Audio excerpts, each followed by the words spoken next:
केंद्र की मोदी सरकार ने सीए को लेकर कल एक नोटिफिकेशन जारी किया, जिसके बाद इसको देश भर में लागू कर दिया। सीए के क्या फायदे हैं, हमारे साथ बात करने के लिए मौजूद हैं उत्तर प्रदेश सरकार में कैबिनेट मंत्री जयवीर सिंह। आपके एजेंडे में शामिल था, लंबे समय से एक रस्साकशी भी चल रही थी, कल इसको जारी कर दिया गया है। क्या फायदे होंगे आने वाले समय में सर? देखिए, निश्चित रूप से ये मानवीय दृष्टि से, या वो लोग जो भारतीय होने के बावजूद अफगानिस्तान चले गए, बांग्लादेश के भाग में चले गए, पाकिस्तान चले गए, और जो उत्पीड़ित होकर के हमारे देश में वापस आ गए और यहाँ की नागरिकता ग्रहण नहीं कर पा रहे थे, न तो वहाँ के थे न यहाँ के थे, जिनका भविष्य ही अंधेरे में था, ऐसे लोगों के लिए ये बहुत बड़ा कदम माननीय नरेंद्र मोदी जी द्वारा, हमारे माननीय प्रधानमंत्री द्वारा लिया गया है। इसके लिए पूरे देश के लोग अनुग्रहित हैं माननीय प्रधानमंत्री के और आदरणीय अमित शाह जी के, जिनके द्वारा ये बहुत बड़ा चिर प्रतीक्षित कार्य संभव हुआ है, जिससे देश के रहने वाले गैर मुस्लिम सभी वो नागरिक जो इन देशों से भारत आए हैं, उनको अब नागरिकता मिल सकेगी और उनके भविष्य को उज्जवल करने का भी काम हो सकेगा। वो विकास यात्रा में, देश की विकास यात्रा में भी सहभागीदार बन सकेंगे। विपक्ष सर लेकिन एक बार फिर से आप लोगों की टाइमिंग पे सवाल खड़े कर रहा है, वो चाहे अयोध्या में राम मंदिर हो, लोकसभा चुनाव के करीब है, और अब इसको भी वो कह रहा है कि ध्रुवीकरण की ये जो राजनीति है भारतीय जनता पार्टी कर रही है। अखिलेश यादव ने सवाल खड़े किए, स्वामी प्रसाद मौर्य ने, मायावती ने भी। देखिए, भारत के लोकतांत्रिक देश है ये। इस देश में कोई ना कोई चुनाव तो सदैव चलता रहता है। कभी एमपी का चुनाव, कभी एमएलए का चुनाव, कभी जनरल बॉडी का चुनाव, कभी लोकल बॉडी का चुनाव, कभी अन्य चुनाव, कोई ना कोई चुनाव आप देखते हो हर 6 महीने में कोई चुनाव चलता रहता है। तो क्या देश के सारे कार्य रोक दिए जाएंगे? निश्चित रूप से आज उस एक बड़ी वादा पूर्ति हुई है जो हमारे मैनिफेस्टो में थी, हमारे वादे में थी, हमारे संकल्प में थी। वो आज आदरणीय मोदी जी के द्वारा, आदरणीय अमित शाह जी के द्वारा उसका जन आकांक्षाओं के अनुरूप ये सीए लागू किया गया है और पूरे देश के लोग गदगद हैं, आभारी हैं। और जिस तरह की खुशी 370 और 35 ए हटने पर हुई थी, सेम स्थिति है। ममता बनर्जी तो कह रही हैं कि हम इसको लागू नहीं होने देंगे। आपको लगता है कि उनको किसी तरीके का डर है, क्योंकि वहां पर भी मतुआ समुदाय के लोग हैं?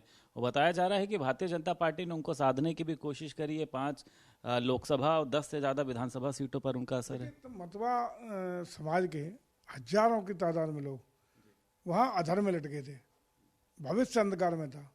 उनके लिए तो बड़ा एक सौभाग्य का दिन है, एक स्वर्णिम दिन है, जो कल उन्हें सीए लागू होने का अवसर मिला है।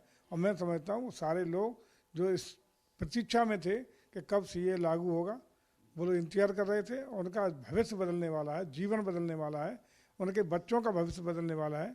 तो वो नितांत रूप से कल ढोलक मजीरा और तबला वादन करके पूरा नाचते गाते उसका स्वागत भी करने का काम कर रहे थे। इलेक्टोरल बॉन्ड पे विपक्ष, खास तौर से अखिलेश यादव, सवाल खड़ा कर रहा है कि अब जो है पता चल पाएगा कि बीजेपी को किसने चंदा दिया, लेकिन इसको लेकर बीजेपी जो है वो रोक लगाती है।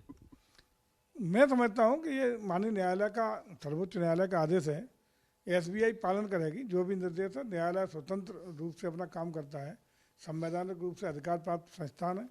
उसका जो भी निर्देश हुआ है, उसका न्यायालय का जो भी आदेश है या होगा, उसका पालन होगा। अच्छा, एक आखिरी सवाल है सर, विधान परिषद चुनाव हुए, आपको लगता है कि आप लोगों ने कुछ खोया कुछ पाया? क्योंकि आप लोगों का फोकस जो है नौजवानों पर, यूथ पर रहा, वहीं पर समाजवादी पार्टी जो है वो बुजुर्गों के साथ है।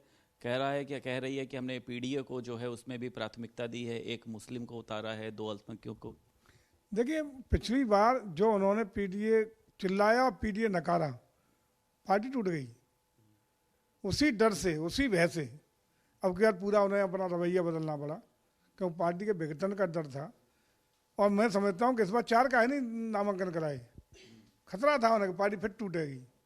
3 पे ही रह गए ना अपने आप। जब 4 का क्लेम करते थे, बात करते थे, 4 कहते थे हमारा अधिकार है, 4 की संख्या बल है, 4 के एमएलए हमारे पास है, लेकिन 3 पे ही समेटे भयभीत हैं।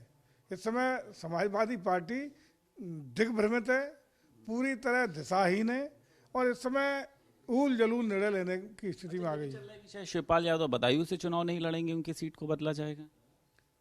अभी तक तो चुनाव में गए नहीं है क्षेत्र में, अभी तक तो उनका वहाँ आगमन बदायूं में लोगों ने बताया नहीं कभी। और उसके बाद क्या हो सकता है कि अंदरूनी, मैं समझता हूँ कि न जाना, कहीं ना कहीं कुछ गड़बड़ तो है ही। बहुत शुक्रिया बात करने के लिए। उत्तर प्रदेश सरकार में कैबिनेट मंत्री जयवीर सिंह हमारे साथ मौजूद थे। लखनऊ से वीडियो जर्नलिस्ट शुभम के साथ संदीप खेर, भारत समाचार।